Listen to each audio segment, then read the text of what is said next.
ஓலையோட அச்செல்லாம் படிஞ்சு அப்படியே செவந்திருக்கு. அப்போ உமர் அலில்லாஹ் கேக்குறாங்க, அப்படியே பார்த்துட்டு அவங்க கண்ணே கலங்கிடுச்சு.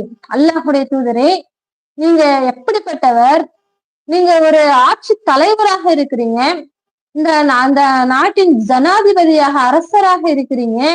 உங்களுக்கு ஏன் இந்த நிலைமை? நீங்க ஒரு கட்டளை இட்டீங்கன்னா, இப்படி வாயை திறந்தீங்கன்னா, இப்படி எனக்கு இப்படி வேணும், உயர்தரமான கட்டளைகள் வேணும்னு சொன்னீங்கன்னா, அடுத்த நிமிடமே நாங்க உங்களுக்கு செஞ்சு கொடுப்போமே. அடுத்த நிமிடமே உங்களுக்கு அரேஞ்ச் பண்ணி கொடுத்துருவோமே. நீங்க ஏன் இப்படி கஷ்டப்படுறீங்க? அப்படின்னு கேட்கும் பொழுது, இன்னும் அவர் சொல்லியே சொல்றாரு, பக்கத்து நாட்டு ரோமாபுரி மன்னர்கள், இன்னும் நஜாஜி மன்னர், பக்கத்து நாட்டு மன்னர்கள் எல்லாம் எப்படி சொகுசான மெத்தைகள்ல இருக்கிறாங்க, சொகுசாக வாழ்றாங்க. நீங்க ஏன் இப்படி கஷ்டப்படுறீங்க அப்படின்னு கேட்கும் பொழுது, நான் உங்களாக நான் இந்த ஏழ்மையை தான் நான் விரும்புறேன். இதுவெல்லாம் என்ன நிலையானதா? இதுவெல்லாம் நிலையான